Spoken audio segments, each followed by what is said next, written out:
Hi, everybody. It's real close and personal. Okay. That's cute. We did it. Okay. But did we? Me trying to see? You want me check on my phone? Oh, I can zoom out. Tell me if I should keep it zoomed out or if I, We're just setting up right now. Professionals. Because I don't see that it's on live. there are 3 people there, so I guess I could. Oh, here. So I'm assuming No, we look good. Keep it zoomed out. Yes.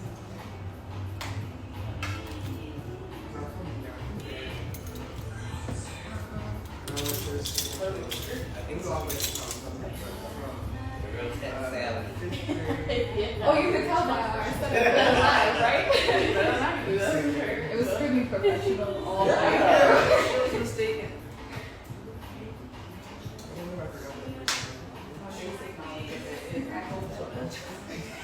We'll find out.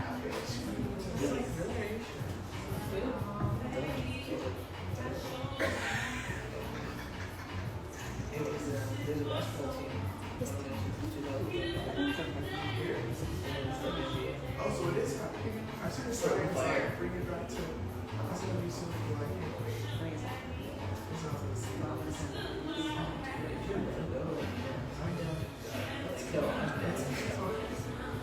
this is the best time.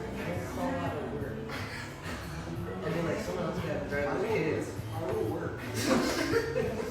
Okay. Just bring it to the family. What was this? Defense or? I'm sorry. Yeah. I was on to this thing. So it was like, it's all the bad. Because the only reason I work was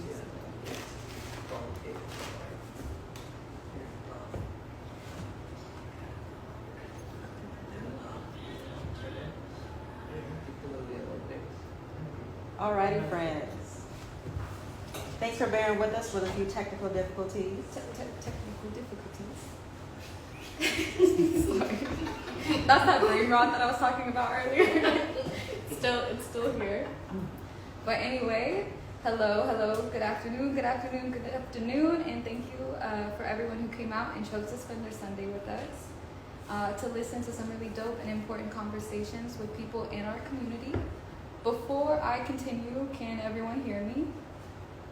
Beautiful. So my name is Dani. And I'm Bernie. And we're currently at her studio, YCMB. Welcome to our second OutLoud panel by ShowOut. So who is ShowOut? It's run by us two, a small but mighty force, and it's a community showcase pop-up that aims at highlighting local creatives, makers, and doers of all mediums in Portland while prioritizing BIPOC and queer creatives and then centering all of that in community. We look to not only make space, but to also invest in the local community and those who make it great while inviting the rest of our neighbors to get to know and get behind your fellow creative and maker through ways you can support, show up, and show out for them wherever they are at this time. This year during Pride, we started an intimate queer-focused panel called OutLoud. OutLoud invites us all to sit down and have conversation that fosters connection and belonging while getting to know the perspectives and experiences of 3 amazing and talented folks in the queer community, our community, with and for our community and our allies. So starting things off, I've never seen an artist that wasn't multidisciplinary. I think to dip our hands in one art is to also open the door for a lot of mediums, and similarly, when we start to look into ways for our art to support us, we become entrepreneurs and thus wear a lot of hats. You'll come to learn very quickly just how much the panelists we have the pleasure of hosting have their hands in, and as a result, the spaces that they are a part of. This OutLoud community conversation, we're focusing on the topic of queer placemaking, where we hope to hear their experiences both in the wins and barriers to creating space and what their, as well as y'all's, vision of an ideal supported queer space looks like. It's important to remember that to be a queer space, though, is to be a part of one subculture. And so we can't remove the way our other identities and communities intersect with where and why we are. So without further ado, I'm going to turn it over to Bernadette, and she's going to go over some housekeeping as well as to introduce our amazing panelists that we're so grateful to have here today. Hey y'all. So, as Dani said, I'll be doing a little housekeeping. So first and foremost, the bathrooms are on every floor and they're all gender bathrooms. The code for the bathroom on the floor we're on is 1250 and it's just down the hall to the right. Next, of course, this is a safe space, so please carry yourselves with that in mind. We're trying to foster authentic connections and conversations. Also, feel free to raise your hand if you have any questions, comments, concerns, anything like that. Please silence your phones, which you saw I did not do, so oops. I did not do either. So we can give our speakers our full attention. If for whatever reason you need to step out, take a break, do whatever, please feel free to do so. Do whatever you need to do to make yourselves comfortable. And this panel, of course, is being live streamed, but if for whatever reason you don't want to be on the live stream, you don't want your voices heard on live stream, obviously it's pointed at our speakers, but if you want us to respect that boundary, please just let us know. And last but not least, I would like to set a positive intention for our conversation today. We really want to foster authentic connection, not only for the lovely people who are able to be in this space with us to hear physically, but also the people on the live. And now for our introductions. So first we have Nathan, who is a multidisciplinary artist focusing on illustration and design, and his clothing brand, Troubled in Paradise. We're so fortunate to have collaborated with Nathan before at our Concourse pop-up, where he showed his work. And he'll take us through his process of being a freelancer, a student, a mentee, and a community steward. Next, we have the lovely Zyanaa, who is a vocalist, bassist, and vocal teacher here in Portland, and she beautifully weaves together a fusion of jazz and contemporary music. We're so excited to learn more about her influences in neo soul, rap, gospel, and hard rock blues, and how they played a role in her current music and her upcoming project in October. And then last but not least, we have Katya. Trying to surmise everything that they do in one sentence is a feat in itself, but we're going to try. So Katya is a community organizer, event producer, works in advocacy and local government, and they are a group fitness trainer and overall community-centered champion for our BIPOC and queer community. And we're so happy they're able to make the time to come and talk to us today. Thank you so much. Give a round of applause for our speakers. Thank you. And so we like to start off with an icebreaker question, very similar to the questions you'll see on the back of the papers on your seats. And so to help us get a better understanding of who y'all are and what this moment in time means to you, if your life was a book, what would you title this chapter of your life and why? And anybody can jump in. Also, ain't no rush. Feel free to like marinate. Yeah, let it cook. Yeah. Yeah. Like, some of my first days would be bad. No.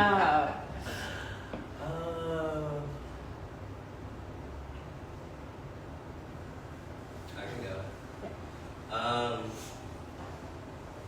Hopefully this doesn't sound egotistic, but I would actually name it my clothing brand, Troubled in Paradise, because that name to me, like, I made up that name during the pandemic, and during the pandemic it was a really troubling and like complicated time for me, but at the same time I was with my family, I was home, and I was able to really in tune with my art, and that was one of the times that I really took my art on a marketing level and really gained money off of that. And so I feel like my life is kind of up and down, and I kind of represent that through the title or the name of my brand. So I kind of just feel like that really resonates with me with whatever type of thing that's going on with my life. So yeah. That no ego. Oh, you should be so proud of Yeah. yourself. It's such a feat to have your own business on top of everything that we're going to talk about. That you're also doing that. No, that's beautiful. Thank you. I'm still thinking. I blew it again, but B-L-U, obviously. I make a lot of mistakes, and I always I feel like I sort of tumbled into my industry. Yeah. Like, I really just got my first gig on an accident, and then, like, it was a lot of learning curves, and I'm really grateful for them now, because I feel like I'm very steadfast, and I I don't know what I'm doing, which surprises even myself. None of us really do. We all win it. I love that. Yeah, I love it. I think I would call my book Give Yourself Grace, because I'm always thinking about that. I'm always thinking about like my childhood and how I felt like a really anxious, frantic kid, and I feel like I never allowed myself to have grace and be comfortable with myself. Like I always had to change myself. And now, like, just with this, like, project that I'm doing and, like, being in Portland again, I was in LA for a while, and, like, having this space to, like, really find who I am as a person and, like, what my values are, and not feeling like I have to do something because it's just the way I've always done it or the way my parents have done it or whatever. It's like, no, you set, like, the goals and, like, the standards for your own life. Absolutely. And, yeah, so just giving yourself grace and letting your growth be whatever it needs to be at the time. So, That's beautiful. Yeah. Let's get a little clap for that. That was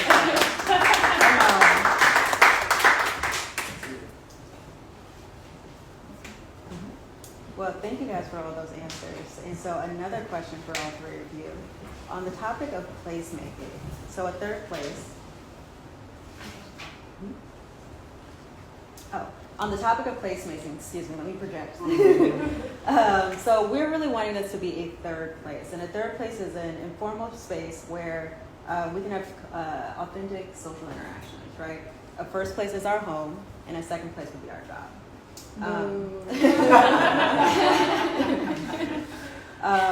They're all important because they play a key role, right, in strengthening community ties in some way or another.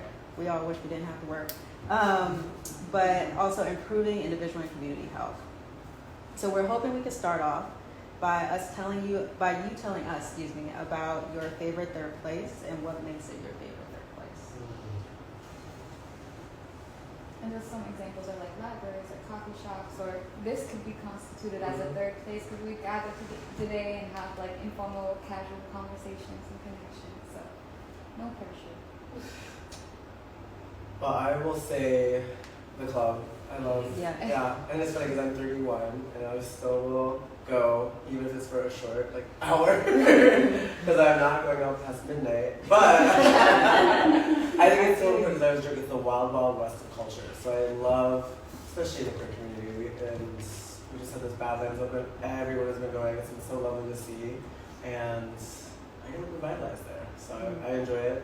Sometimes it's annoying that is the risk you take, but most of the time I walk out feeling like I just got some energy.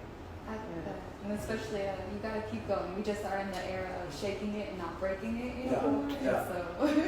Yes. Yeah. I want to say for me, my school, I currently go to college at PNCA, and although it's in a transitional period, I do find a lot of enjoyment being there and like getting the resources and tools to meet other artists and where they come from and like how they got to where they are now. And I don't know, I just love being a sponge and just like absorbing other people's work and learning from that and how can I apply that to myself. And also, I find a lot of enjoyment within community, so I'm trying to figure out a way to create fun activities so where people can come together and like creatives can come together and feel, just live life and also enjoy art. Realistically, anywhere that has food. Only correct answer. Only correct answer. Like when I really think about it, I'm like, if I'm eating a really good meal, nothing can bother me. But aside from that, I would say just having gigs. Like I just started this trio, and I have like two queer individuals, Black queer individuals that I play with. It's a trio, and it's very interactive, and we like really love each other. And it's like it feels like we're just like having a conversation, and everyone's just kind of listening, So it feels really special to me. So I would say like a stage feels like a third home for me. Because it's all conversation, like music is literally just conversation. But I also do, like, aside from that, I do love just like community events like this.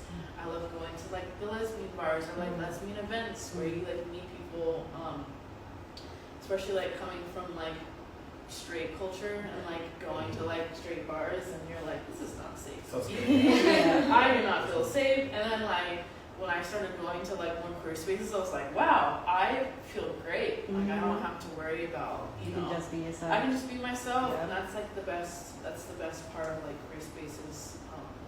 It's just like the authenticity of it. I love that. We got two for the club. Yes. Yes. Two for the School though, I think that's One for school. Yeah. I love going to the Balance. No, honestly, I love learning too. I remember like that like feeling growing up, being like, Yeah. That was just the days I had to use. I know the club was in there too. No? You're learning a lot for sure. A lot. Oh, one thing I forgot to mention up top, if y'all have any questions, want them to expand upon anything, just feel free to jump in. We really want it just to be an open conversation. Or unbiased, just saying. Katya, to move to you specifically, I know you said that you kind of stumbled into what you do now.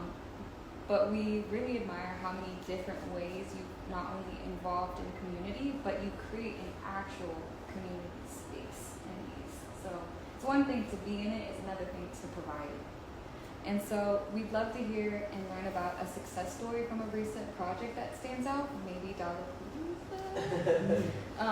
and like what made it successful or key factors that made it feel like you achieved that outcome. Absolutely. Well, thank you. It's so kind. Sometimes it does feel like thankless work, but it is, especially when you're in an aerial position, which you could be at Dolphins, you can see all the joy and the love downstairs. So it makes it all worth it at the end of the day. This is our third Dollapalooza, and I just feel like it improves every year because I trust the people I'm working with more and more. I'm like, oh, y'all really got this, in a way that I'm like excited for what contributions will come if I kind of just give them the space. Like I really let my photographer, like I was like, you're running that photo booth, I want it to be BIPOC and trans people doing it, and let's see what else. Everything else is kind of like, I can't wait to see what y'all do. And I felt like that was like for the drag and for all the different areas that makes those events possible. So I was really grateful for just how everyone, when given the opportunity, stepped up. And when I was starting things, I was very like, always on top of people. Or like feeling like I always had to like check in and like worry about it. And now I'm like, oh, people got this. In a way that I couldn't even believe how awesome it was. So. I love that. We're here for delegation. It's hard to like let go sometimes, especially when it's such a personal project. Yeah. Following with that, is there anything that you would do differently, or lessons that you've learned that you're going to be applying to your future work at events, or any? Yeah, I mean, it's like I spent like the month after it just like kind of sitting. Oh, it's just literally my mind works like kind of sitting in the mistakes, and I have to like kind of like, oh, like this thing could have been different, or this thing could have been more intentional. You know, especially since we changed venues, which was sort of sad, because I was kind of like unwilling to compromise on like a number of things. Like especially the COVID otherwise, I was like, we need to have a ton of exterior. You know, we need people to feel safe, because like safety is not only being able to express yourself, but these days it's like your personal safety. Is the staff in the bar going to be chill in the way that I need them to be chill? Like I don't need people to be having their IDs really checked unless it's like for your age. Like I don't like. And then I was like, I promise you, there's some people here that come. I'm not going to exactly match their ID. Please don't give me any trouble. And they didn't. And so things like that were really important to me. But in that same breath, that it put me on a time crunch. And I think the biggest thing is I would change, and I try to get better about every year. Is just like more planning, because that makes all those things that I like forget about. I'm like, or maybe would have tended to better, less often to happen. And it's also kind of that trusting too. I'm like, oh, I need to find a person doing the visuals, and that's their thing, and that's something I'm like trying to also add to my plate. So things like that. Yeah. Well, rushing, I know you said that you give like a month or so to kind of like center with how the event goes, and initially it's kind of a time crunch. How do you advocate to make sure that you're getting that time? And are you sitting? What does that reflection look like? What's Yeah. needed? That's a good question. Well, I mean, I sometimes wish I would have taken. So the older I get, the more I realize there is never not a busy season. Yeah. I'm always like, after this, we're gonna be so restful and we're taking all the time. And unfortunately, it was Sarah's Day and now it's Earth Ball. But I think the thing is, and I really am, even in this moment, feeling so much gratitude for my staff because I'm like, let's have a girls' night and we're gonna talk about all the things we loved about the event and all the things that I can improve on. So it makes like the feedback process like fun and like, you know, and especially I'm so grateful to work with Preview because I just feel like there's like a basis understanding and about like mental health and about how we value our art and how like the long game that we're trying to play and all the big issues that we're also facing in the day-to-day and like Pride, especially not just Dolphins, but Pride is like the beginning and start of my year of like that intention. Of like, okay, what person do I have a conversation with? What fence did I mend? All that stuff. I want to carry that just into the next Pride, but it's another year. The reason for the season. It's hard to have an off season when you're always on. Yeah. So I guess I don't know. Yeah, that's maybe that. I would love to rest. I just want to know a little bit more about your event like that. Yeah. I've worked at Holocene. Have you ever been there? I used to just be the water girl, so I'd like pass out waters to people. And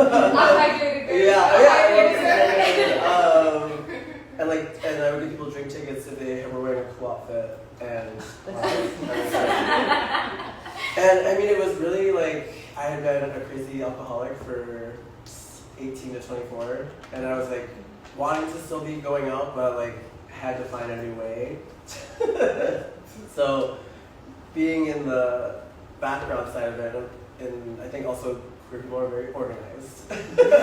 Our 50% is like it's blowing straight people out of the water. So I felt like I was able to sort of like, oh, I can help out with this thing and this thing. Oh, you have this extra task, and if you do any events and art, all those things take so many moving pieces that can be helpful. So that's kind of how I started, and then just started. My friend gave me a night at Whiskey Bar, and then I had a night at Holocene, and then my events are always like, I was queer-centric, BIPOC-centric, but I do welcome the allies, and I love to see them engage in spaces and learn things in a way that's super respectful and give their money to people.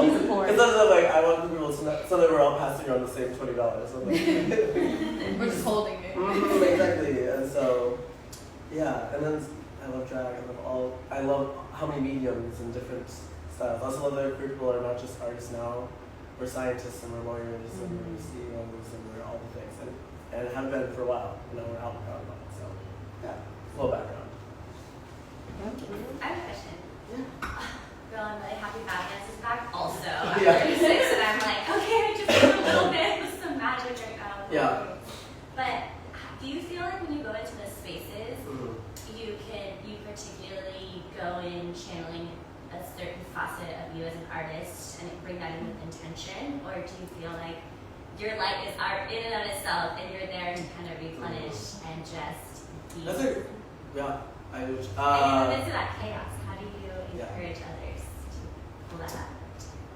Well, I toss a coin. No. Sometimes I go, do I want to have an easy breezy night? I'm wearing flats. I'm wearing my gym clothes. We're grown out. Other times I'm like, I know this space is going to be hyper masked, then I'm going to be hyper fab. And then it's like trying to like, because I think sometimes people just like, we were talking earlier, it's like they don't even think that people are in the room that maybe are different than them. And they, honestly, they probably are. They might be hiding themselves or being, I don't know. So I try to like, ebb and flow. I mean, we used to go to Badlands. Badlands is like, right now, I feel like very like mass-centric, and I'm trying to like push that. I'm not even like really working there because they have kind of corporate values. Kind of gay corporate nightlife. I don't know. It's like our waterfront pride. Yeah, it is. But I'm like, if you have all that money and that access, like, why not have trans dancers, and why not have? They finally hired some femme dancers, and like, why not? Like, this is a big. You're not going to be able to fill that space all the time with just cis gay folks. So why try? Why not embrace them? Lovely. All right, so another question for the entire panel. We kind of touched on this a little bit briefly earlier, but we talked about how all y'all are juggling different mediums, projects, and responsibilities. And so we're curious to know how you balance your time and energy and what strategies you use to maintain that balance, ensuring, of course, both your well-being and continuing pursuit of your creative projects.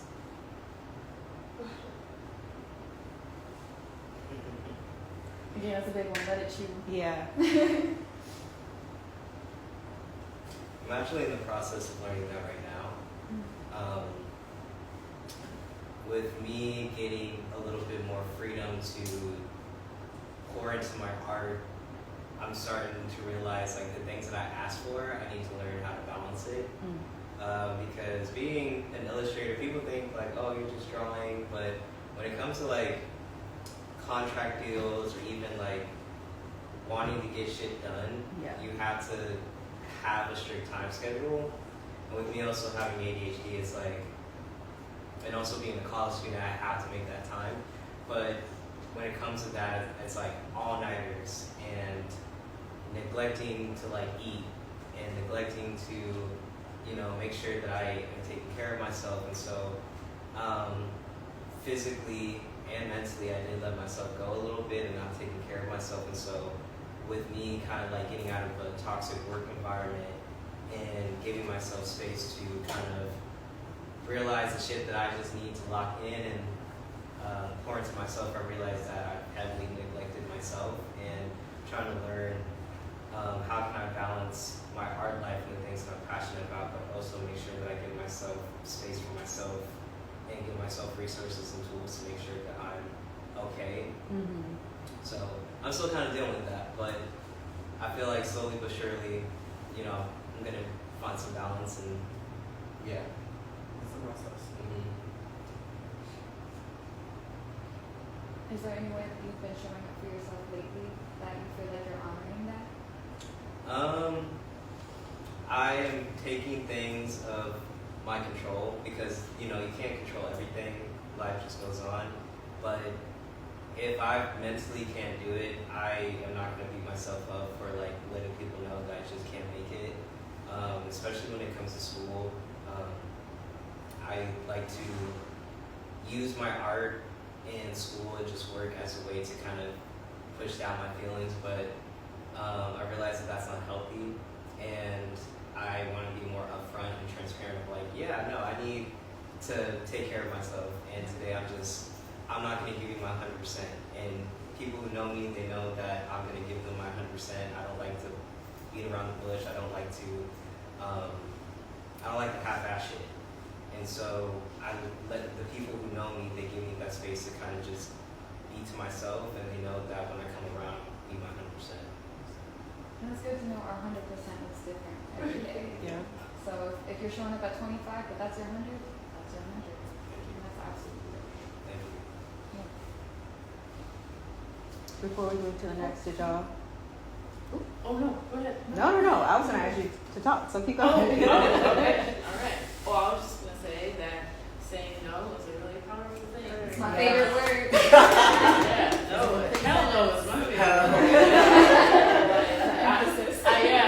Yeah. So when you're like used to like grind culture and you're used to being a people pleaser and like it's just like ingrained in you to do that and to say yes to everything, especially when you're an artist, you're like, I'm gonna take everything all the time. Yeah. And then you do everything, and then you're like, I haven't slept or eaten in a long time.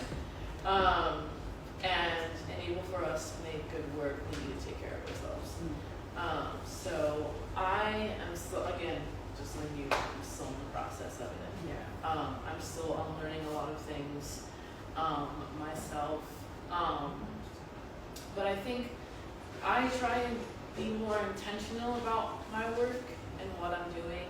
So if it doesn't serve me, then I'm not gonna do it.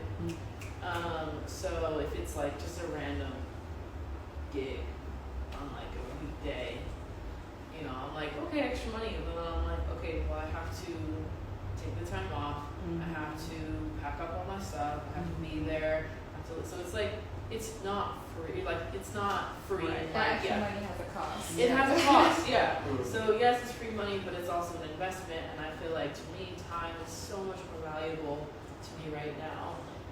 Even to like just have like a morning free to be able to like set myself for the day. All that stuff is so important, and it's unfortunate that it's seen as a luxury to like just be able to sleep. Yeah. Like sleep on time, sleep for 8 hours, have like a full fridge of like food, eating like right, like you know, those things are now seen like, oh well, they got money if they got like a full fridge. I'm like, that's crazy. Like you should just have a full fridge and be able to take care of yourself. So yeah, and yeah, so just being okay with not doing those things all the time, and just making sure that I check in with myself. Like, have I eaten today? Because again, I also have ADHD, and like, we be forgetting to eat. Y'all grab a little donut before we Yeah. started? Well, I'm gonna grab a donut. But I'm Okay. saying, like, sometimes you just keep going, keep going, and then you're like, I haven't eaten in like, you know. So just being like, or you know, like I'm gonna be late, but it's okay because I need to eat. Yeah. I need to sleep in, you know.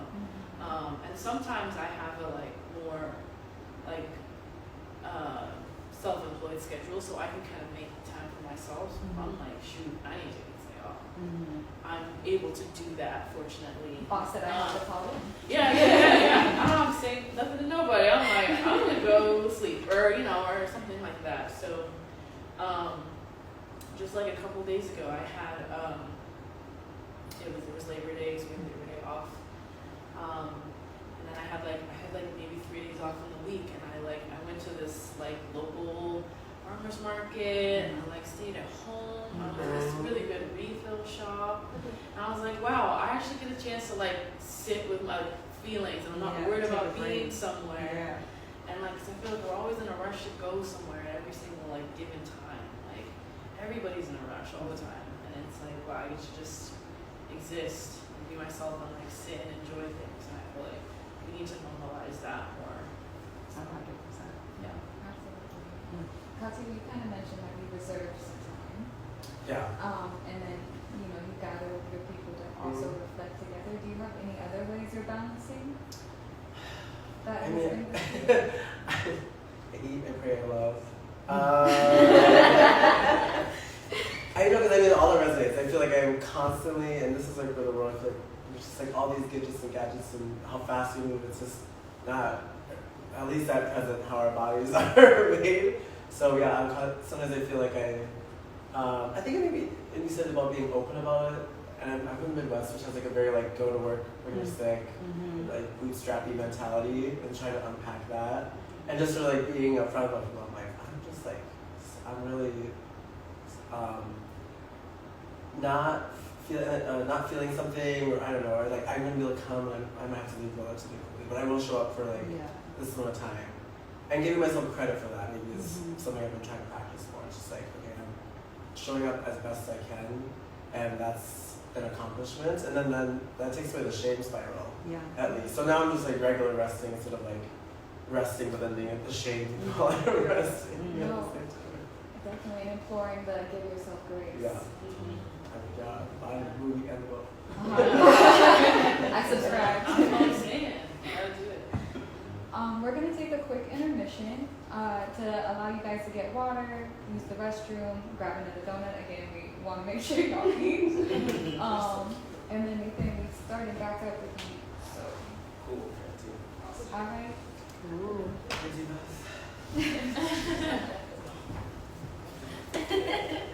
We're in an intermission, but we're gonna leave it going. So.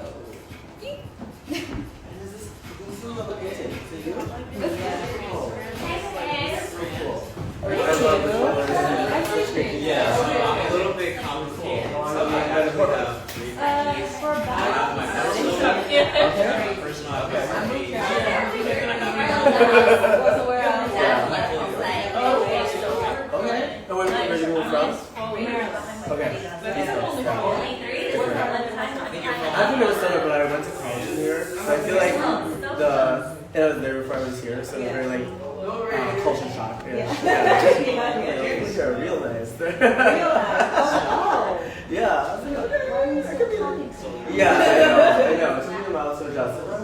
When I go somewhere else, I'm like, oh, you're I had it the opposite thing, so I'm primarily school position. Oh, okay, yeah. You softened up on your way over. Yeah, exactly. Yeah. A little bit lesser, not as nice as more. What is that? Yeah, this is very Are you about to give us a visit again? Michigan? I haven't been back for a while. I I know. want to go back and never exchange. Okay. You should have brought some. I would have bought some. Oh, I have. Yeah, I went in February 2020 and I told myself that was the last time I would be in the Midwest. Like, I will see y'all there in July. Yeah. But what about that? I went to the time to Intel, and then I was over the weather. I really was the weather. I was like, New York is cold, Minneapolis is cold, and I was like, this is so cold.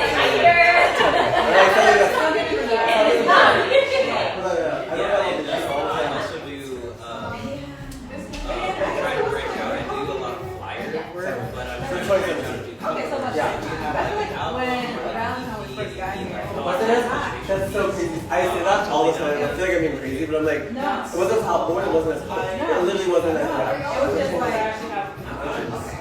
That's kind of like changing. But you know,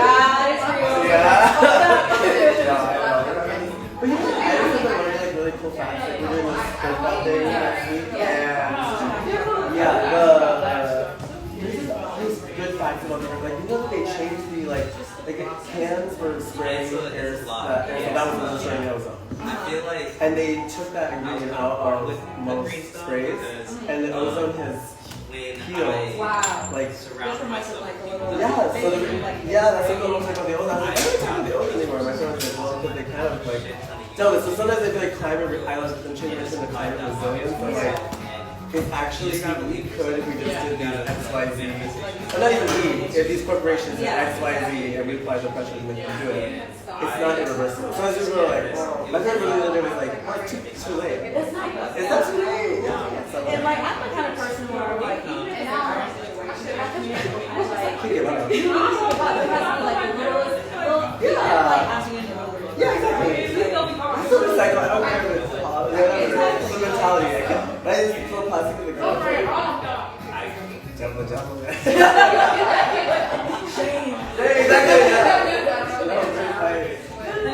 I'm not even coming to that little coffee. Rise up. The Star Coalition.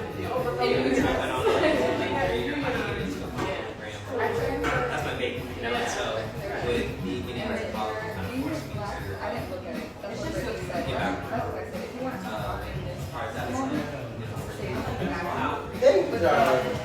What's your name? Okay, so you're doing full circle. It's kind of crazy because when I talk to people about what I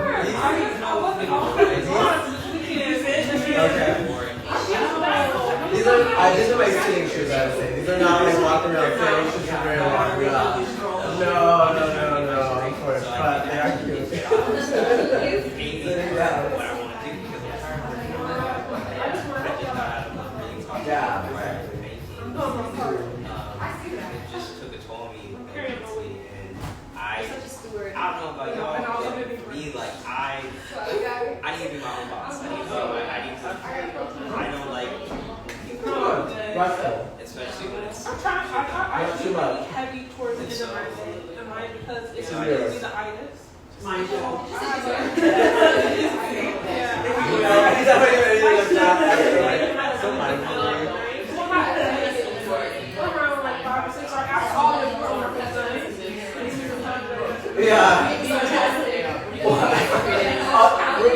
Related, I was like, I had a rap number in 2020 that I actually never recovered from.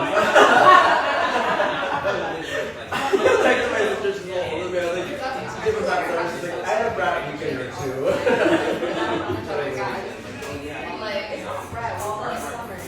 No,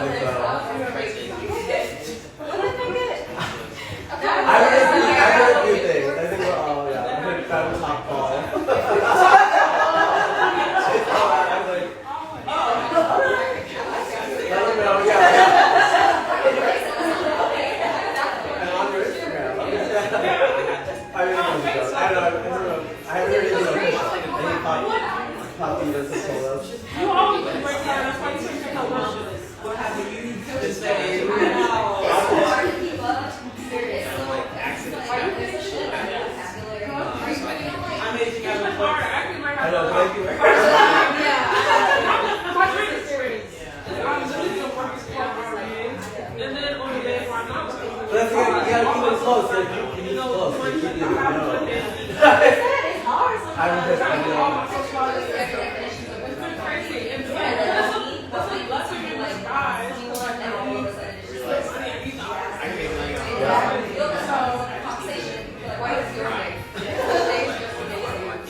Okay, so starting off tomorrow, I already got my site at 7 a.m. So, I think today I'm going to my studio. I'm trying to knock out I don't know. I'm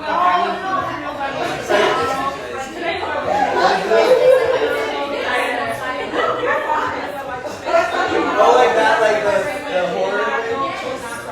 I like that. What are they trying to say?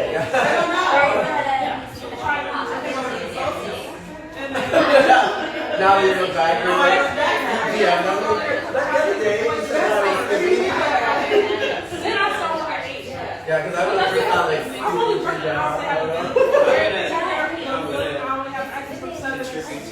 They told me it was 8 from 8. And I was only 7 they started us earlier. I still can't get there really late. Because I got kids that are like school. Nothing more worries off of that.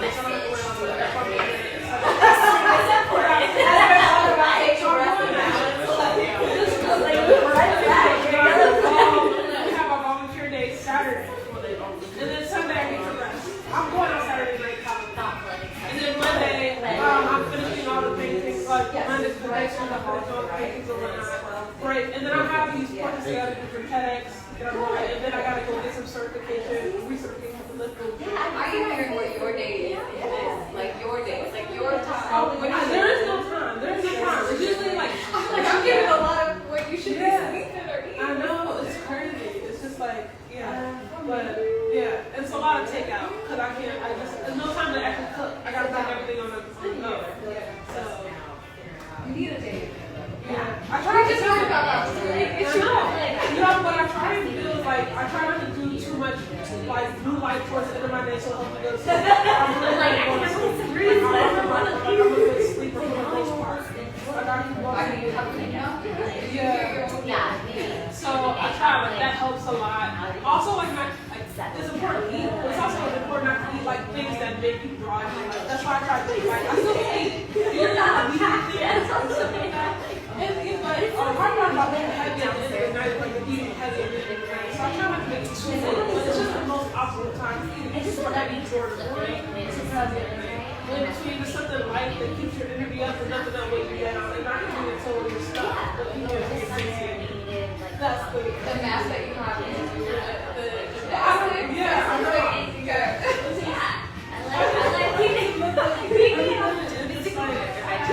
Try to live it. I try not to feel like my problem. Not that that's always successful, but it's try. And then I usually try and give myself a different feel. Not that I'm not working, but I'm not doing anything for pay. Like I'm just, yeah. It doesn't always work that way. Actually, I'm going out for the work. But I try to take like and I'm also getting rid of her too. Yeah.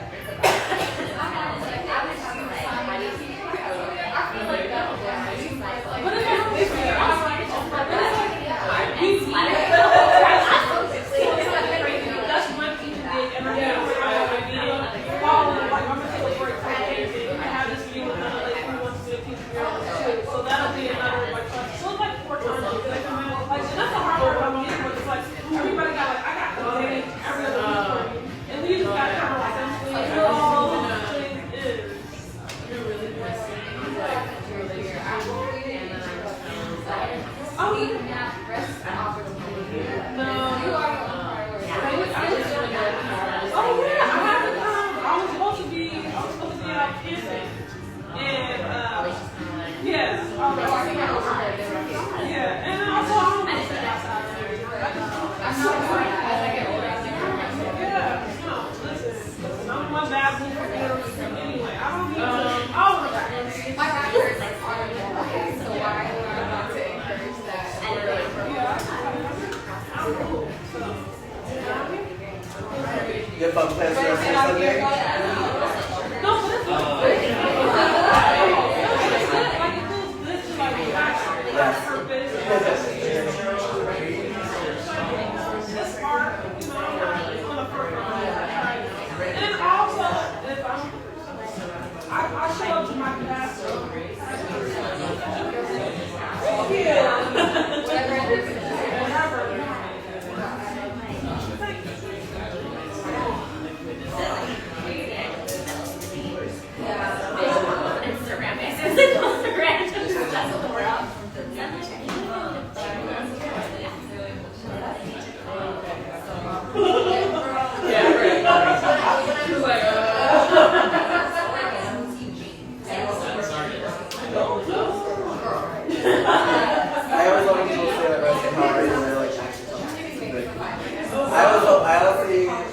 think that's the one thing I love about Poland is just like, I'm like, it makes me comfortable to say how I am.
Any more coffee? She's talking. Contract order. Cool. So actually, yeah, apart from that, we're going to go to sports. So you're feeling some pure joy. Without you, like, I would just say something like, what makes you feel good? Like, I always advocate. We're gonna slowly start coming back, but take your time. Again, if you need to use the restroom, you're welcome to. I felt like I was in a meditation. We were in a meditation. We're bringing our breath back to center.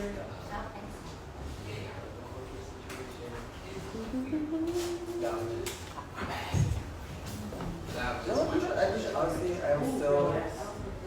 I'm considering all you know.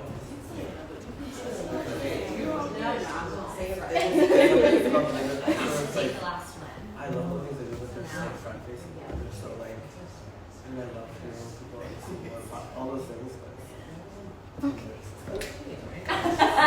And it's like all along things like both events and autistic artists. I'm taking that shit home. I'm thinking about that. With a corporate job. I think pocket. Oh, I All right, friends. So finish your thoughts. So as we promised, Nathan, we're coming back for you. I forgot I'm next. You ready? Yeah, I'm ready. All right. Okay. So building on your journey, and as we were talking about finding balance, you recently completed an internship and are about to begin another with Creative Futures in Soho House. Shout out, clap, clap, clap. At the same time, you're taking a leap and becoming a freelancer and trusting yourself and your capabilities. You're also entering your second year of art school and engaging in community work and selling clothing. We'd love to hear about what you've learned from your previous mentorships and the experiences that you are applying to your current projects and aspirations. Well, first off, I want to say shout out to my first ever mentor. She made time to come see me. I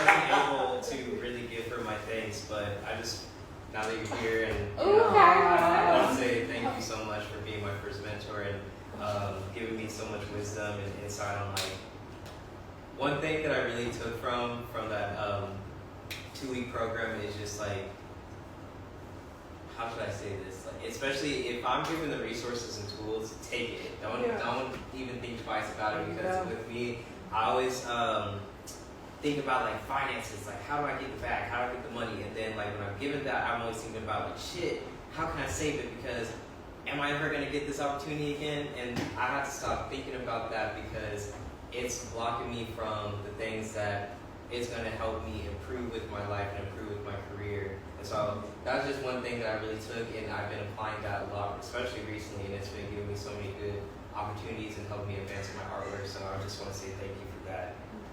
But to answer your question, one thing that I learned from is kind of teetering back to your last question, is making space for myself.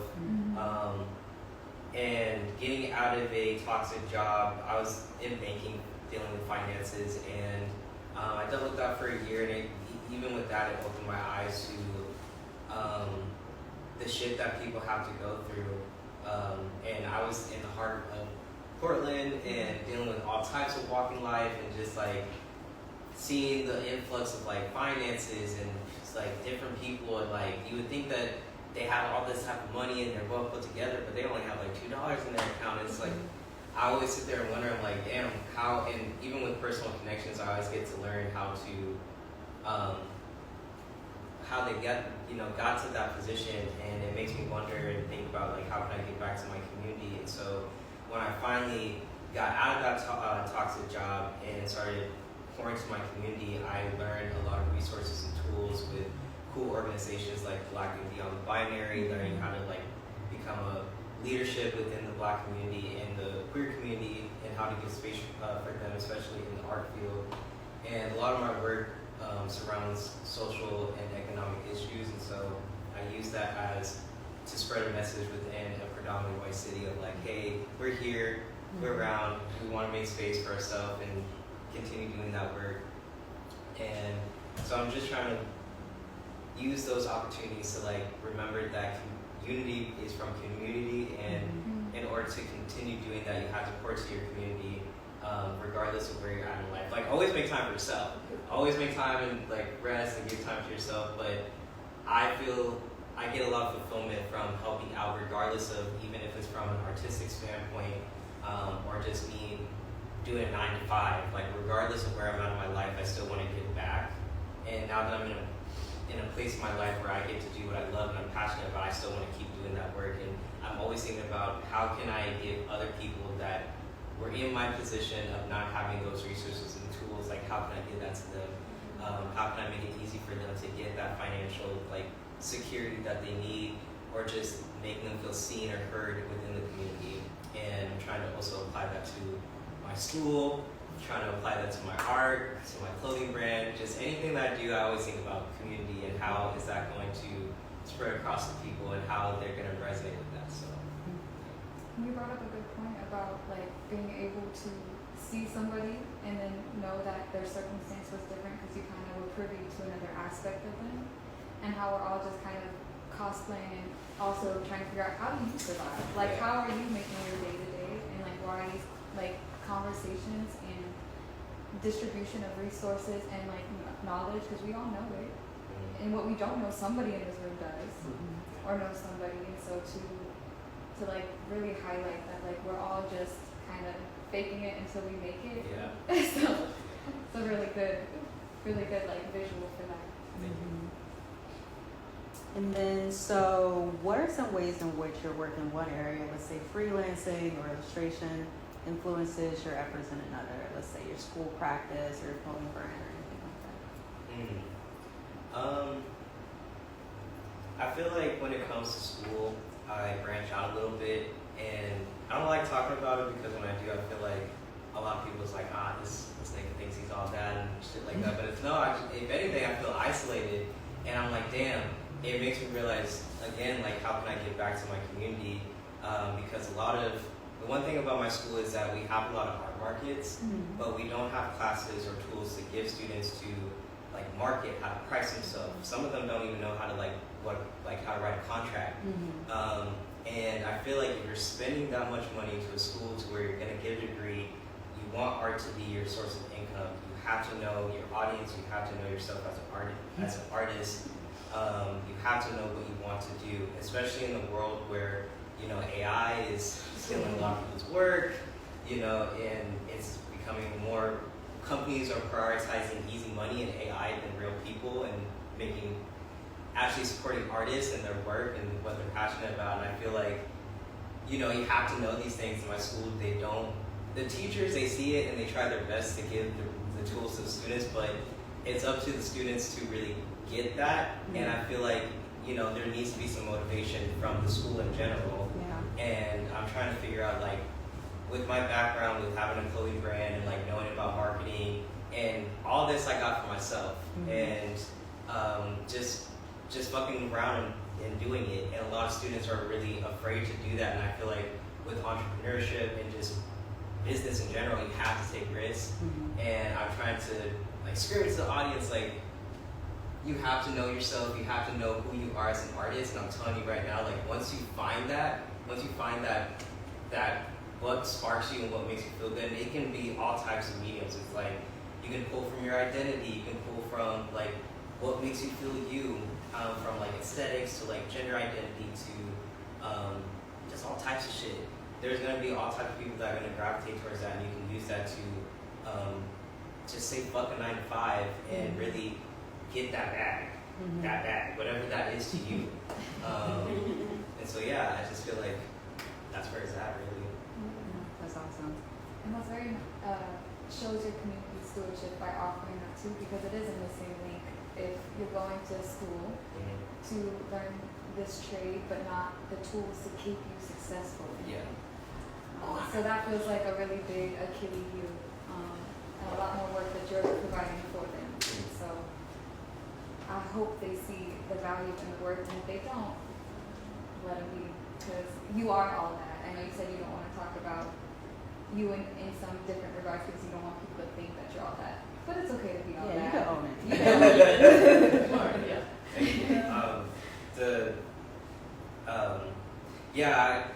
Like you mentioned, like, I got a membership at Soho, and like whenever I talk about it with people, they're like, "Is that a fucking cult?" And I'm like, "No." I thought it like, it's kind of scary because there's not really a lot in the it's based off of outside the country. It originated from France, and so it's basically a space for entrepreneurs and like creatives to come together. And it's a very safe space and a very private. The reason why people view it as a cult is because they're very private and they care about privacy. Each house is different depending on which place you go to, but the one thing that they prioritize is your privacy. And there's a lot of Black creatives there, like a lot of people of color. And they also, the one thing about Portland House specifically is that they fill their houses with a lot of local Black artists, and it's really beautiful. And the times that I've gone there, I use that as a networking opportunity, and the amount of people that I met that own gallery spaces, that want to help out the community, but they just don't meet a lot of people like me. It's giving me the opportunity to be like, yes, this is what I want to do. You have the space, you have the tools that I need. Let's work together to make shit shake, and we can use that as an opportunity to not only make money, but also give back to the community. Because morally that's where we align. But yeah, I like to take those opportunities to really give back to them. Yeah. And I'm glad to hear Soho House like that because I didn't think it was a cult, but I was a little suspicious. I think anytime there's a paywall or a limited to access, a substantial paywall, it makes me a little suspicious of who it's for. Yeah. And so I'm glad that your experience has been different and been able to provide something that allows you to not only give to yourself but to others. So, Yeah. And I can see why you do that way because it is really hard to get in. There's like a whole waiting list, but I feel like it really depends on the members, and I feel like with Portland specifically, they're looking for people that really give back to the community, and the people that have met, it's like we all kind of morally see the same thing of like, yeah, we really need to, the communities where it's at, we help each other out, and that's how we are here now, like where we're at now. And so, yes, it's hard to get in, but once you're in, I feel like a lot of people use that and see that and it's like, let's get back. And they do have, open houses and people that can come in and actually see what it's like. Mm-hmm. So it's not like closed off and gatekeep to the public. Like people can come in and actually see what it's about. It's just a highly respect thing, and it's people just really care about their privacy. Oh, definitely. I have a question. I'm sorry, I've been holding on this for like 2 minutes, so it sounds irrelevant. Okay. So you briefly touched on the idea of like AI, which is a big trigger word, especially in creative spaces, and we're all creatives here. Where are you investing your time as far as knowledge to keep yourself in contention for getting work as a creative when we have things like AI? Like if you had a child and you're like, okay, you need to get into this market and these will be skills that are useful in the future, where do you see yourself investing in as far as a creative to where you don't feel like you're going to be pushed out because of augmented? Yeah, you feel like you can still keep your career with the own company. And that's That's a really good question. That's why I encourage a lot of people that do worry about AI to invest in different mediums. And it doesn't always need to be about art. And what I mean by that is like when people think about art, they think about like illustration, like visual art, but no, art can be applied to really anything. It could be from a music standpoint, filming, movies, and I would just take that and find different mediums find different inspiration from different mediums and use that as a way to inspire you to like not feel like illustration or your job is going to be taken away from you from robots, because like I mentioned, big corporations, they care about easy money, and 9 times out of 10 they're going to go for the AI work and easy stuff. But when it comes to AI, there's a reason why it's not copyrighted, is because in order for your work to be copyrighted, it needs to be handmade by human. And the difference between humans and AI is that they don't have emotions. They don't have they don't have that mark that humans have to where it makes them unique and different artists. Like when you look at AI, 9 times out of 10 it looks like the same shit. It has that same style, and it's very bland, it's very lifeless, and it's almost kind of creepy when you see AI. But when it comes to artists, there's different styles, there's different mediums, and they all get that from different perspective and different points of life. Whatever inspires them, they take that and apply that to their art, and that's what makes everyone different. Even if you try to mimic somebody else's style, there's going to be some slight differences of what makes your style unique, you know? And I feel like once you really get that style and learn about yourself and like, yeah, this is what I'm happy with, this is my style, because with me, like I grew up with anime and manga, and a lot of that's from my inspiration. But I learned that I can also apply that and make my own style. And with that, like, people can recognize my work. And I feel like once you get that, the companies and the people that really see and care about artists will reach out to you. And I like to advocate that, like, once you find your audience and once you find your work, the money will come to you, you know? So yeah, I feel like that's a good answer. AI couldn't have done it. So, hot take, I think we just start requesting hands and feet in all art projects because we already know AI struggles to create those. So like, Just be hands and feet. And then, so Nathan, you talked about a lot of interdisciplinary kind of studies, different ways of learning, acquiring new skills. What has been your favorite way to learn? That's kind of crazy.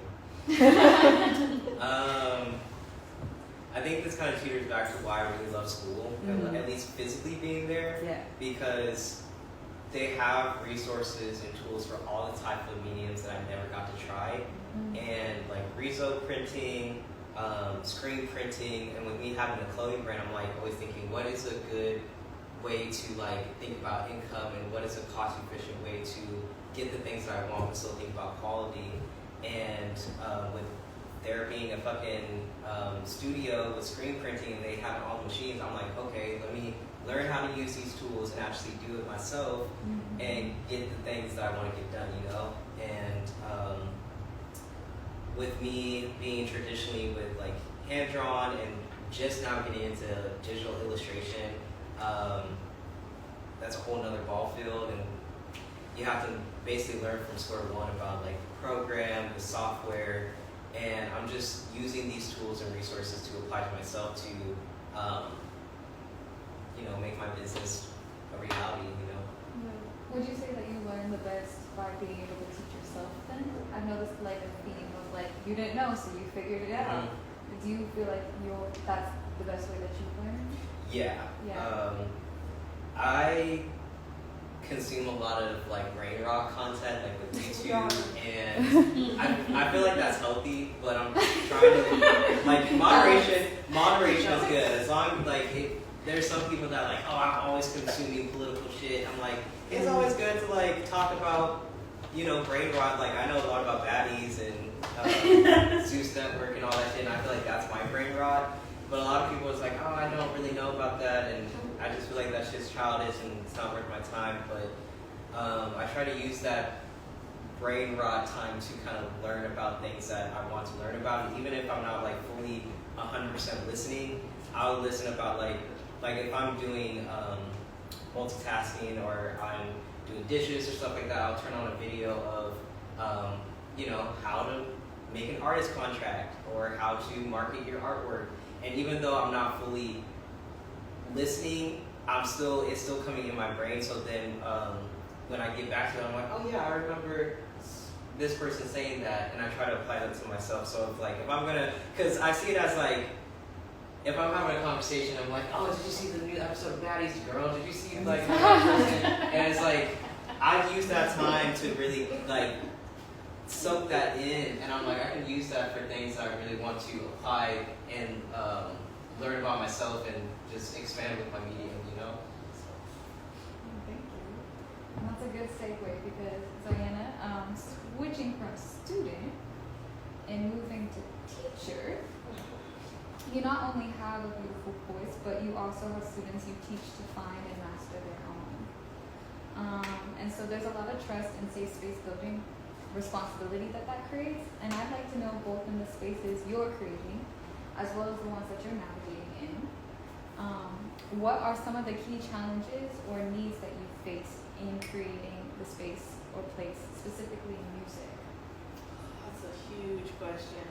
It is. We could break it into. No, it's okay. It's a good question. It's a good question. Actually, the hugest part for me, because most of the time I'm teaching children, and most of the time I'm teaching queer, non-binary children. And so it is a huge deal for me as a queer femme woman to be a safe space for those children, because a good amount of children, even now, they don't have that safe space, and they're still like learning how to be authentically themselves and what it means to be queer and joyfully queer. And like specifically also to like using the correct pronouns is like a huge thing. Just in like everywhere that I work, it's just like respecting pronouns and just honoring it, and not asking questions about it. And so I still think that in like music education, we still have a lot to work on as far as like, well, they look like a girl, so how am I supposed to call them them? It's like that's none of your business. Just like any other, you know, thing of like a nickname or whatever, it's how they identify, it's what makes them feel authentic, so you need to respect it. So that like weighs heavy on my mind, just being that person for them. That and also like trans people as well, like trans kids, when it comes to like trans women or trans men with like a higher lower register, not just like identifying them as like, oh, that's a tenor, like that's a bass, but letting them identify how they want to, and it's okay to have, you know, a male soprano or a female bass. It doesn't have to be based on gender. That was just like a construct that we put in there, and just because again it's something that like we've done forever does not mean that it's like a good, you know, stable, sufficient way to teach things. So yeah, I try to at least make a safe space for those students, respecting pronouns, and having open conversations with kids as well, and also having like conversations with staff members too about making sure that everyone feels safe, because I think everyone thrives in a safe space in general, and there's so much media for kids, like young kids, teenagers to like indulge in now, and it's so all over the place most of the time, and especially with the AI stuff too, like just so much stuff in there, like should I be like this, should I be like that, is it okay for me to be like this, and all this stuff, and like these kids also are like, are my rights going to be taken away, and like, are my rights going to be taken away, and it's like there's so much stuff to think about all the time, and it's like, my God, like make it easier for them, you know, like we grow up and like figure out these things and like go to therapy and like figure it out, but like if we can make things easier for them so that they can focus on what they love, which is music, and being the best musician that they can be, then we should totally do that for them. That's a lot to have to also shepherd while navigating those real life experiences yourself for an entire class. Is there any way that there are specific elements in the spaces that you create outside of the kids, whether it's a show that you're performing or being invited to, that is essential for you to feel like the community is engaged, that you feel safe and supported? What are you looking for those? Like, what does that look like for you? You mean like spaces outside of teaching, like just like your own creative spaces? Yeah, just having people of color and queer people that I play with, because I think there's like an overall understanding of the message of the music and what we're trying to portray, and I think that in like the world of jazz in general, especially in like Portland, it's a lot of white people playing jazz, which obviously was originated by Black people. So there's a lot of nuance around it, and so when you start kind of bending the ideas of jazz and like adding, you know, jazz fusion, or you add like hip hop, or you add spoken word or things like that, the scene is kind of like, whoa, like this isn't like your regular standards, like why does this sound, you know, but it was made by us, so we have like the ability to do that and reach our people. So I understand that it's not for everyone, and I'm okay with that.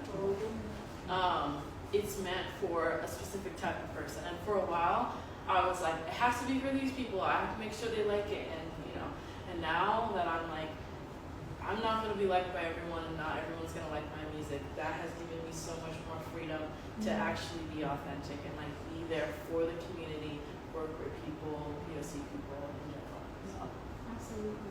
It allows you to be around the right people. yes. People that are for you. The right people that are for me. Absolutely. Yeah. Okay, so for our very last question, we Before would, opening it up to y'all. Yeah. we would love to hear about y'all's upcoming projects, initiatives, or anything you'd like to share with the audience, with the people online. You know we're booked and busy, all of us, in lots of ways. And so we're going to be linking events as well as promoting those too. But we have some that are really close and up and coming right now that we would love to learn more about. So whoever wants to take the lead, it's your floor. Now that your vocals are all warmed up. I know. Yeah, I could go first. I have a project coming out October 17th. It's called Dance the Dragonfly, and it is literally a lesbian coming out album. So it is like completely about growth and like self-growth and like understanding like who I am as an individual and living authentically, and it features pretty much all queer musicians in Portland, which is amazing. It also features Audre Lorde, which is a lesbian activist. So it's just all queer coded. It's every single part of it is queer coded. It's great. And I also have a release show at the 1905 on October 17th. There's going to be a 6 p.m. and an 8 p.m. show. It's going to be like a whole band, so you definitely don't want to miss it. Tickets should be out soon for that, but it's completely dedicated to the queer community. So it's for all the queer people. So I'm happy to share it and writing more queer music because I could write it all day now. So I'm down to write all the queer music. So I'll be the jazz chaperone. We're just saying that you should go to 1905 because one of your friends owns it, so we'll see you there. There you go. Yeah, you should definitely go. And you're going to be the Zyanaa of right now. Like, we don't need another chaperone. That's true. That's true. You're right. You're right. Yeah. But yeah. Sisters, Sure. Well, I'm super excited. This upcoming Saturday, the 21st, we have the Earth Ball. It's our second one. So it's just a really great time to celebrate the Earth, this home, this planet that we have that unfortunately is up against some crazy corporations and some crazy stuff. So it really, for me, like, I don't know if you were 3 years ago, 2021, we had those crazy fires, and it's like Mordor outside, and I was like, none of this, too much, too scary. It's climate change is happening, it's not on its way, it's here. But then it made me feel like, okay, I have to get engaged, and the more I got engaged, the less stressed I'm at. So we've just tried, I love this organization I work with called Making Earth Cool, and they partner with all these different nonprofits and environmental groups and agencies. Sometimes I feel like that they're pitching a hard message, and they make it fun, and they animate it, and it's, everyone's in the theme is upcycle and repurpose, so new items, of course, and make it, thrift it, borrow it, change it up, switch it around, whatever you gotta do. There's raffles and performances, and it's gonna be really fun. So that's next Saturday from 6 to 11. Save the date. Save the date. Yeah, it's gonna be fun. I'm excited. Sounds really fun. Yeah. My event that I'm coordinating is kind of far out, but if you follow me, you'll keep up to date. But I'm partnering up with my college to coordinate a humanitarian aid art market from all the students there, and it's basically a marketing opportunity for students to not only sell their work but sell their work for a good cause. So half of the proceeds will go to them. The other proceeds will be a fundraiser for an organization that helps with the humanitarian crisis that's going on in Gaza, Sudan, and Congo, and hopefully other places. My original goal was to have it international organization, but due to college policies, they said that it has to be local. So I'm currently trying to figure out local organizations that help, with families that are helping escape the genocide that's happening. Just any sort of organization that helps with that. But not only that, but I'm reaching out to local organizations to help table at the event so that students can also get local resources such as like housing assistance, gender-affirming care.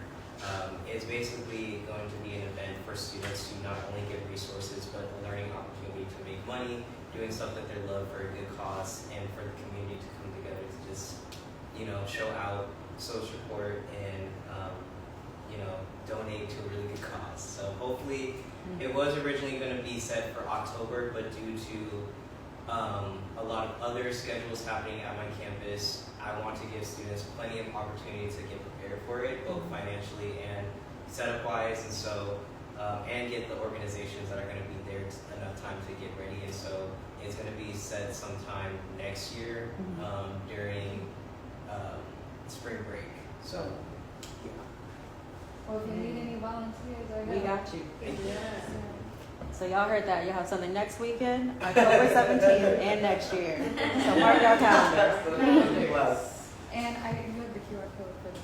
Oh yes, there's a QR code on the back of all the papers where you can find all their socials, their connections, their retreat, all of that stuff. So please reach out and support everybody.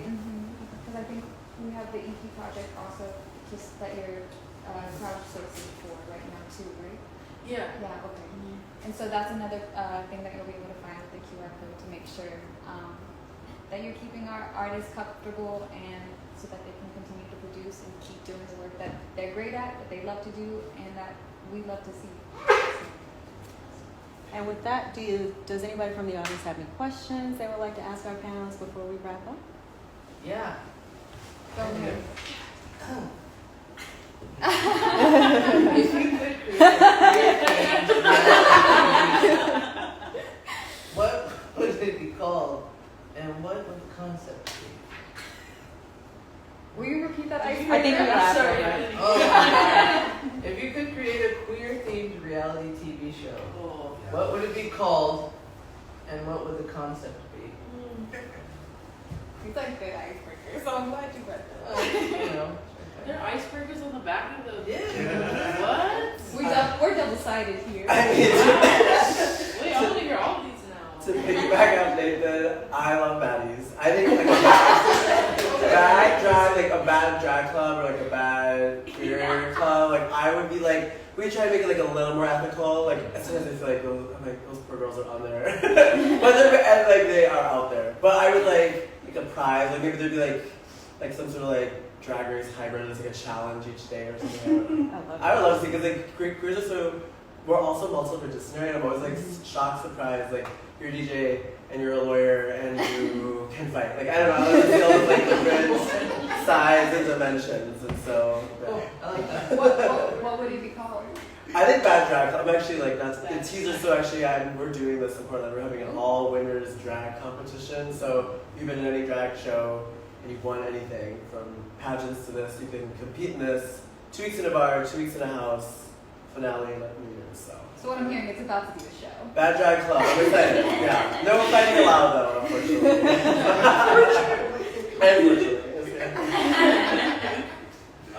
For me, I really want to see a TV show with a lot of trans guys because I feel like we got a lot of shit. We got a lot of shit that we and a lot of skeletons in our closet that I feel like it would be very awesome to like. Your TV. And I would love to have just like, it doesn't even matter what genre it is, it's just like just a cast with a bunch of trans men and from all different types of lives and just learn about them and they're all just kind of in one space and see how that goes because I feel like a lot of shit can go down when it comes to trans guys in the space. So, and as the title, I feel like it would be like Swap Lives or something like that. Ooh. Man swap. Yeah, because I feel like a lot of people don't realize about trans guys. It's like we used to live our lives as women. I feel like, that is not really talked about a lot. And yeah, I feel like it would be kind of a tongue-in-cheek little title. I feel like TLC's Wife Swap can like rebrand this for. That show was whack, but I used to love it. It should be from baddies to zaddies.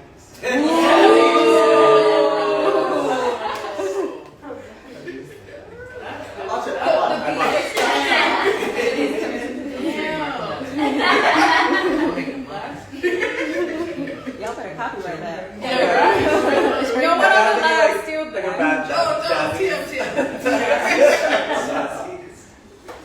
drama. It has drama.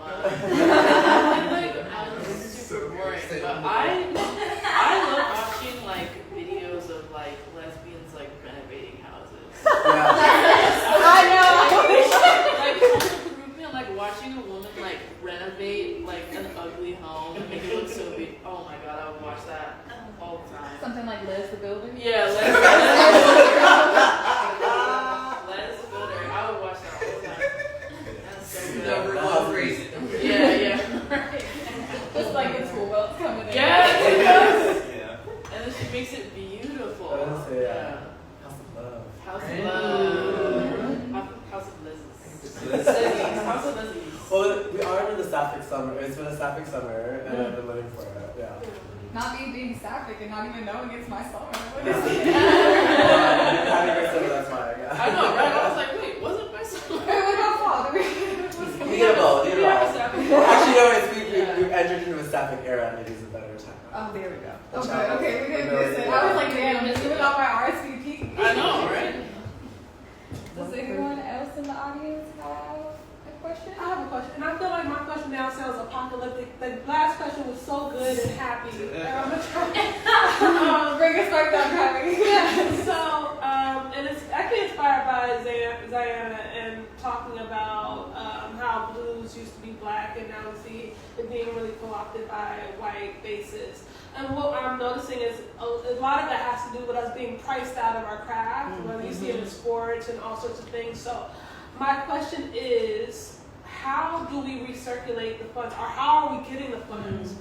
Where's money at, Chandra? That's really what like, how do we get the money back into the arts for black, queer, trans people? How are we doing that?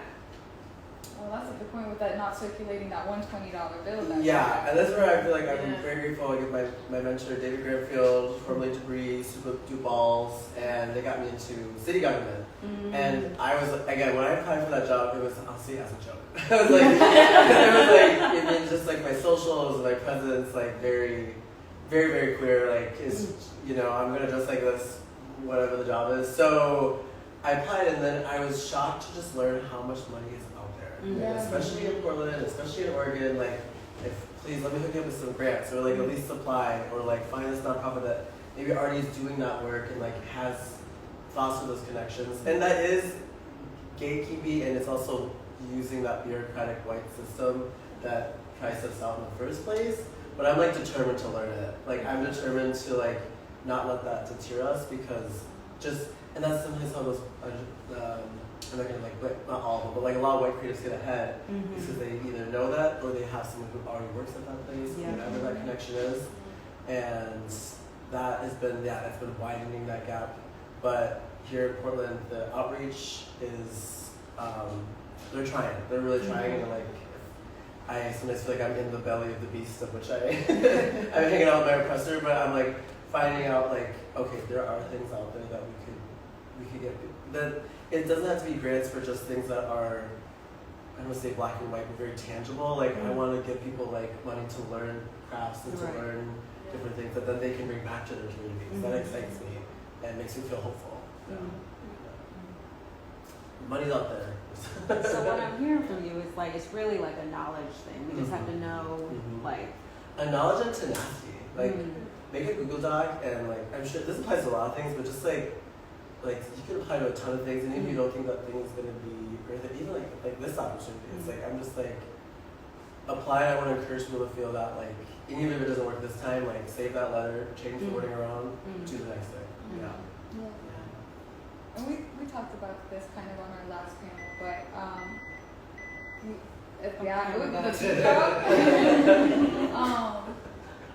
that like the resources are out there. There is plenty to go around. It's the distribution and the access to that is the problem. And I mean, we ourselves are grant funded, and it just completely goes all back. And so there isn't actually a profit or something to necessarily make it sustainable. And so we're navigating the business aspects of it. It's everybody learning, but to have these conversations of how you're doing it so that we can all sustain it for everybody. Making sure that we're showing up and showing out for each other, because we have everything that we need, We have all the resources. We have all the knowledge. And It's the a skills collective and wisdom. assets. Collective wisdom. The collective is where it's at. Yeah. And so the need to know is in the room with us right now. So get everybody's socials, everybody can Yeah, tell everybody. Yeah. Yeah.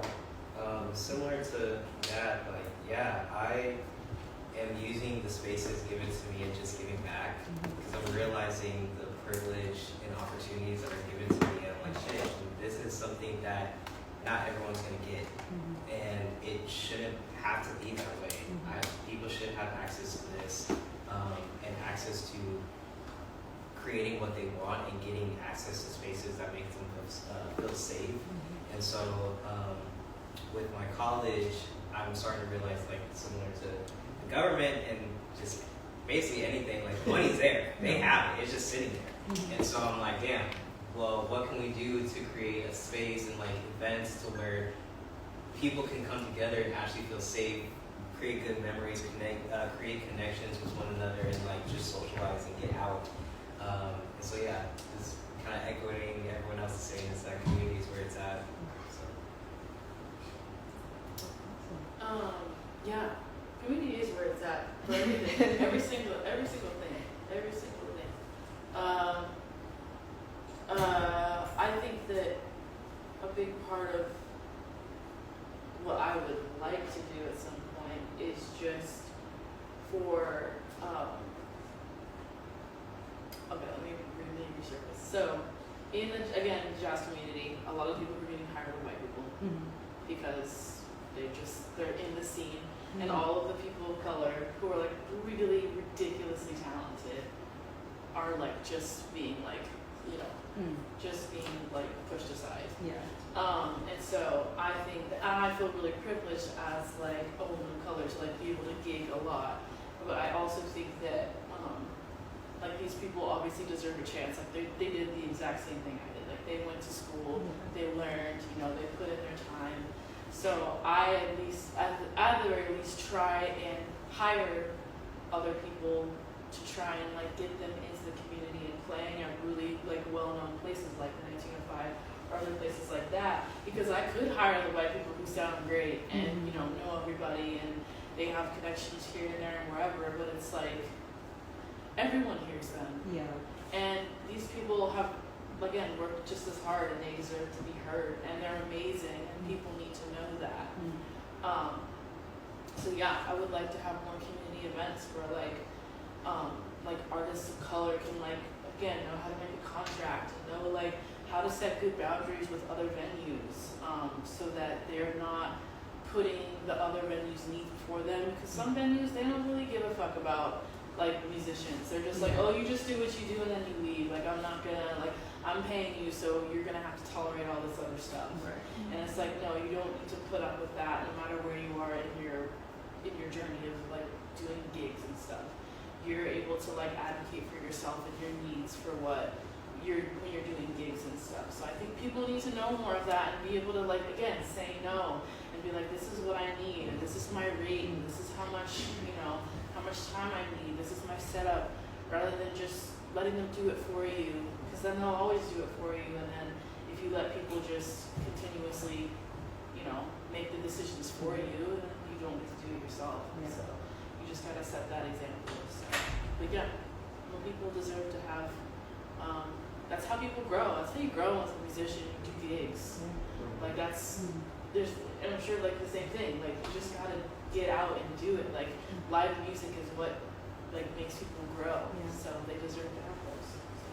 That's beautiful, and it's beautiful that once you get in the door, that you're also holding it up for other people. Yeah. Like, you're inviting a friend, and that's what it's about. Is you're bringing everybody with you. Yeah. So a win is a win is a win is a win. Exactly. Whereas you're elevating by saying no, and this is a friend of mine who's a drag queen, and they've been, like, encouraging people to say no to these low-paying gigs.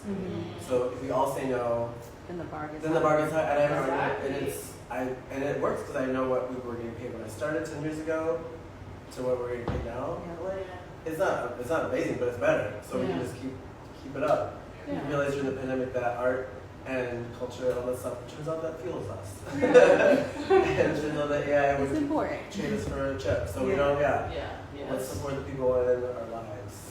And the importance of transparency in that. Like, it's the same, like, you should talk about with your coworkers how much you make. It's not they're not going to take that away from you. And if they do, we'll call corporate. But it's to make sure that everybody's being paid equitably, and you don't know that. And there's like a shame still, but we can't talk about money. But we're talking about money right now, and I feel fine. In my produce, like, I feel like as a producer, you need to be more comfortable with that too. I think that like invites scrutiny, but I also feel like there's freedom in transparency. Like, my contracts have, not everyone's paid, but it's like, you're doing this job, this is what the base rate. Some people are getting paid more than that for sure, but everyone's at least getting paid this. So you all know, and so you don't have to like, then feel offended or feel like devalued or whatever the thing is, because you know that at least always in this event, in this space, we're getting paid this. And hopefully it's also an equitable amount as well. So yeah, I think transparency is critical. What I'm hearing is we need a business workshop added. Yes. Yeah, I have it added already. For real, like it needs to happen. It's hard to be expected to know how to do everything. And so if we could just give that responsibility so the person who knows a little bit of that, we can find something in the middle. So And not only that, like the one thing that I realize is once outreach out here, once you make those connections, people will actually help out. Like I do a lot of vending and participate in a lot of art markets, and part of that is like some of them you have to have your own equipment, but having a canopy and having a table can be like over $100, and sometimes you just don't have that. And like there's really nothing wrong with reaching out to people and be like, hey, I need a canopy, I need a table, does anybody got it? closed mouths don't get fed. So yeah, it's just a lot of us, we got us. We help each other out. So I love that we got us. And we do. Well, that was the second Out Loud panel. Thank you all so much for coming. Thank you for everything.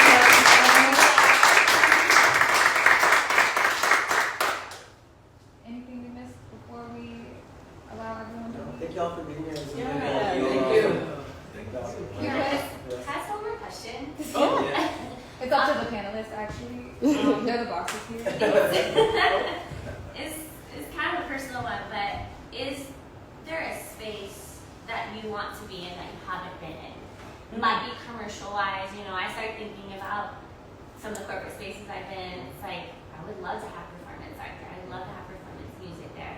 So where are the spaces that you would love to get in? And what is one action that anyone out there who has that ability to open that door and turn that knob, what do you need from us? Great question. Oh, so you to connect and get a plug? I'm just asking questions. I don't know. And that's the thing, I don't know. Like, I might just see that knob, right? Like I might just have a canopy. Like I never thought about that being a way that I can easily like show up for my community. So we all bring something to the table. yeah, we but we don't know don't who's know what tuning that in. is Yeah. sometimes. And sometimes it's very small, and so or it's kind of large, but it's one person. You know what I mean? hey, you're the first that ever asked a question like that. I appreciate that. Yeah, but I'm still that. So. Next time. I want to say for me, like, as a trans creative and a black trans creative at that, like, I feel like I have to go over and beyond to show people my existence and like what I do as an artist. And it would just be so rad to just be in a space with other artists. And at the end of the day, I'm always going to say fuck corporate jobs, but it's so cool to like be given that space and just them being like, do whatever you want in terms of creative projects. And I want to use those opportunities to like just give back. And I know so many artists that work with Nike and they just give them creative freedom and they use that creative freedom to give back. And that's the type of space that I want, where if I am going to be given, big corporate spaces like that and be given the funds like that, I want to use that to give back to my community and also give space for them to, just keep growing for the company, but also for the artists as well, so that they can thrive. Just make really cool shit that the community will love. And that's why I really love fashion.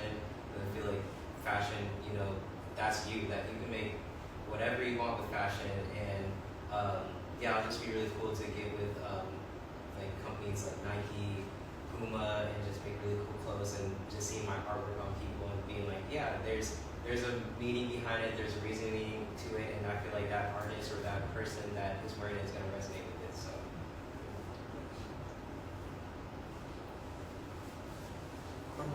Yes. We were learning to talk about this in the in-matrix time. I think like something that I do really believe we both belong everywhere and we are everywhere. Mm-hmm. So sometimes like, has there been a place I haven't been yet? Not yet. But I also said, I think I was thinking about the phrase like decolonize my mind, and so I was like whatever. So like sometimes I feel like when corporate spaces, I'm always like worried, like, should I worry? I worry about them worrying about about us being like too queer or too like this whatever. And kind of what you're saying is like I really set the expectations that you're benefiting from us being here, and yes, you're paying us, and yes, this is an opportunity, but you're getting goodwill, and you're getting to put the little meme out or the picture out that you're an inclusive space, and then you better mean it. And so like I'm just feeling, I think now that I'm like thinking out loud, I think what I really like is like for them to like verbalize and accept that and like receive it, and then I'm like, now we're excited. I'm like, you're fully in, I'm fully in. It may be corporate, whatever. Because often it's like a queer person who like works at this corporate place and they're trying to make it better. So I really am like excited that like that hopefully when we all walk away and we go back to our lives, that the queer people and the people of color and the femme people in this space feel better than they were before that. So. I think just honestly, I feel like us all queer people just crave authenticity. So we just want to know that like we're in that space because we deserve to be there, rather than because we're some sort of like we look good for them. I think I always have that in the back of my mind when I think about not just being queer, being black, like just like what are your intentions of me being here, and is that gonna be is it gonna feel authentic for me? Because I think that when you're like a person of color and you're queer, like sometimes you get used to not having like nice things, or like you get used to being lowballed. I have a friend who's a black artist in Portland, and she received a grant, and the first thing that she told me was like, I want to make sure the black women know what like luxury feels like, and they get paid for their work what they're worth. And I was like, oh my God, you're making me cry. Like that's crazy. Like that's amazing. And that was the first thing that she thought about when she received that money was like, I want to make sure black women are taken care of. So yeah, I think that's like just like really the requirement. It's just like making sure we feel appreciated for authenticity and who we are, rather than having the pride flag or whatever. So, and anywhere, it doesn't matter where it is. So, yeah. Thank you, everybody. Thanks, everybody. Appreciate y'all. It's been a privilege and an honor to have y'all here. It means so much that you were willing to share your time, your experiences, your thoughts with us. I hope you always feel like you're privileged everywhere to get to know and to experience, because you are. And it's a privilege and an honor to be able to serve and be in community with you all too. And so thank you for showing up. Thank you for showing out. Thank you for spending your Sunday with us. Love y'all. We're gonna get a picture. Oh yes. Sorry. Pictures are Yes. 3, 2, 1. Beautiful. Yes. Oh, y'all are awesome. Thank you so much. Thank you so much. Cool. What a great way to spend a Sunday. Very intentional week. Appreciate you. And I hope you continue the rest of the day. And you got a busy week. I was thinking no rest of it today, but soon. do. Let's do it. Okay. Yeah. Love to see socials, love to see all the earth dogs. Free food. You hear that for the free and for the earth. Also, thank you for that. This is so cute. For heavy is the beautiful flower. I gotta dip This real is so quick. cool. I learned so much today from everything.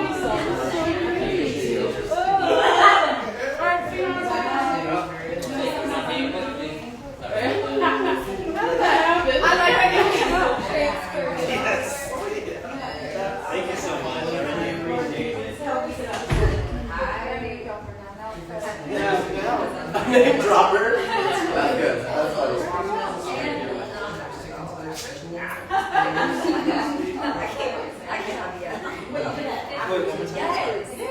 Right. Yeah. And you're like, let's go to this, and I was like, oh, whatever. It's like,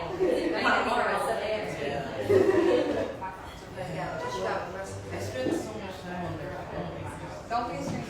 I won't. You. And how does this feel? This was great. I know you feel nervous, but I did. you didn't feel nervous at all. I did. Once again, I heard everybody else. That's a cool person, by the way. Thank you. What's up we up to today? At the end of the day, it's like I get free. Me too. I'm staying in my neighborhood, but I'm going to a bigger city. Okay. Yeah. I'm actually going today. I'm going to move to South Beach. I like South And not only that, Yeah. I don't know how to tell you that. It's actually like peaceful. Yeah. would I live in North Carolina. I enjoy the hustle. I'm in Northeast right now. I lived in South Lake for the first 3 years I lived here. And then, no.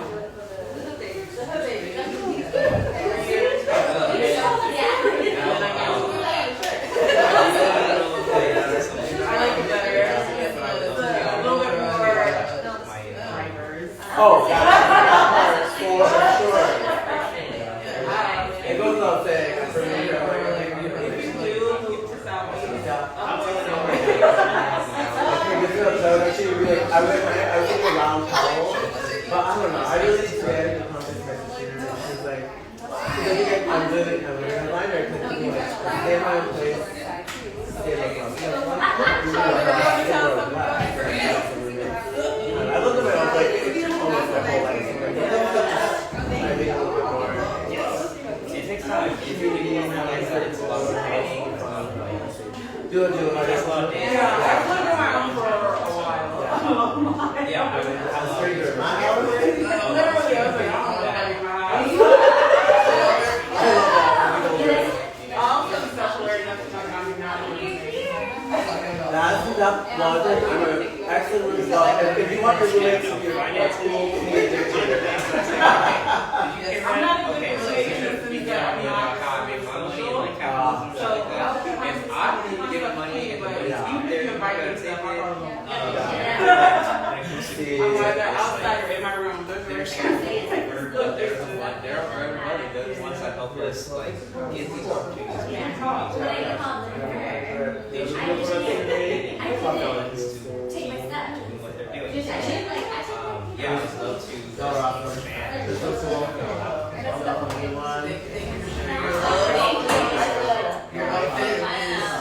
like I've seen you around the house too. And thank you, baby. I'll see you soon. Appreciate y'all. Yeah. I love that. Please come. Yes. Thank you so much. I'm changing up my You are tables. amazing. Girl, I've been streaming your music. Oh, you're so nice. I love this whole topic. Yeah, no, it's very like, More minutes, Grace. but yeah, I'm still in the process of like just finishing up. So I had to switch this result with Polygraphs and stuff. vision and like one Yeah. studio. But yeah, so Jacob. I hope the song has some taxes in there too. It does. Yeah. I'm trying to relax. The grade stuff, they will do songs. So they have it in high school. Is it Jesus? Yeah. It's definitely yeah. It's in my notes. We'll be back. They always keep it towards the bottom. Yeah. And I mean, Nice. a good party Let's to just relax spice that. music aside the themes. I think that you just might be the party starter. I don't know.